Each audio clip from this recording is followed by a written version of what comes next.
Islamic solidarity গেমসের 12তম দিনে athletics দিয়েই শেষ হলো বাংলাদেশের মিশন।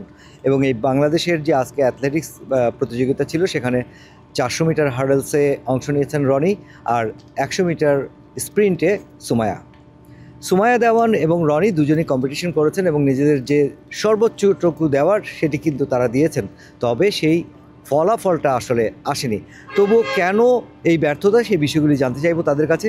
শুরুতে সুমায়ের কাছে জানতে চাই, সুমায়া, আসলে আজকে দেখলাম যে কম্পিটিশনটা হলো, সেই কম্পিটিশনটাতে আপনি খুব একটা ভালো হলো না, কারণটা কি? ইসলামিকের জন্য খুব কম টাইম পেয়েছিলাম আমরা, মানে এটার প্রিপারেশন ফুল নিতে পারিনি। 2 মাসে যতটুকু পেরেছি আমার সর্বোচ্চটা দিয়ে চেষ্টা করেছি। আপনার শেষ পর্যন্ত টাইমিংটা কত ছিল জানতে পেরেছেন কি? আমার লাস্ট পর্যন্ত টাইম লেগেছে 12.50।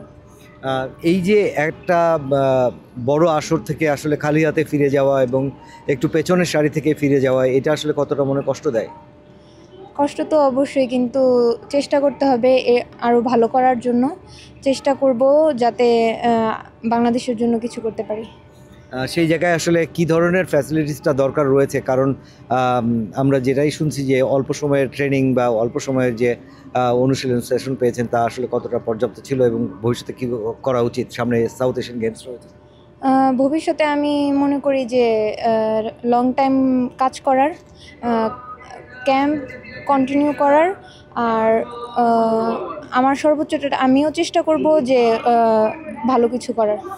একটু রনির কাছে জানতে চাইবো, রনি আসলে ফাইনাল খেললেন হার্ডেলসে, কিন্তু আপনি 8 জনের মধ্যে পঞ্চম হলেন। আর একটু চেষ্টা করলে তো হয়তো ভালো করা যেত, সেই জায়গায় কেন পঞ্চম স্থানটা পেলাম আমরা? আসলে কেন আরেকটু আগানো গেল না? আলহামদুলিল্লাহ, আজকের রেজাল্ট যদিও ভালো হয় নাই, তবে খুব বেশি খারাপ না।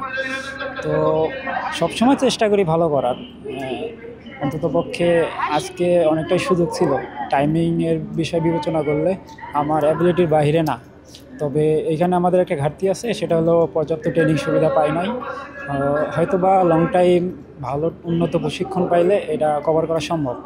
যাদের সাথে আপনি লড়াইটা করলেন, সেই লড়াইয়ের জায়গায় যাদেরকে প্রতিপক্ষ হিসেবে পেলেন, তাদের যে পারফরমেন্স, সেই পারফরমেন্সটা আসলে আপনি কীভাবে দেখেন? অবশ্যই তারা ভালো করেছে এবং তার ফল তারা পাইছে। আমার পক্ষেও এমন না যে তাদের বিট করা সম্ভব না, তবে চেষ্টা করলে সম্ভব। আমি মনে করি যে আমার মধ্যে সেই অ্যাবিলিটি আছে। যদি ফেডারেশন আমাকে উন্নত প্রশিক্ষণের ব্যবস্থা করে দিতে পারে, আমি ইনশাল্লাহ চেষ্টা করব তাদের এই টাইমিংটা নিজের টাইমিং হিসেবে নিয়ে আসার। সেই স্পিডটা যে আপনাদের মধ্যে আছে সেটা তো বোঝাই যায়। তা যেহেতু আপনি 8 জনের মধ্যে পঞ্চম স্থানটা নিয়েছেন, তার মানে পেছনে কিন্তু আরও 3 জন রয়েছে।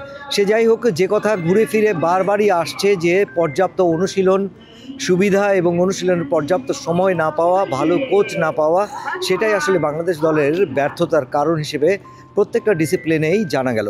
এবং সেই জায়গায় ইসলামিক সলিডারিটি গেমসের পর সামনে সাউথ এশিয়ান গেমস রয়েছে কমনওয়েলথ গেমস এবং আন্তর্জাতিক চ্যাম্পিয়নশিপগুলো তো রয়েছেই।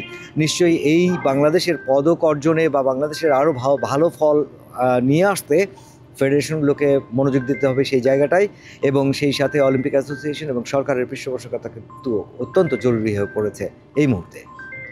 সৌদি আরবের রিয়াদ থেকে মুশফিক রহমান, স্টার নিউজ।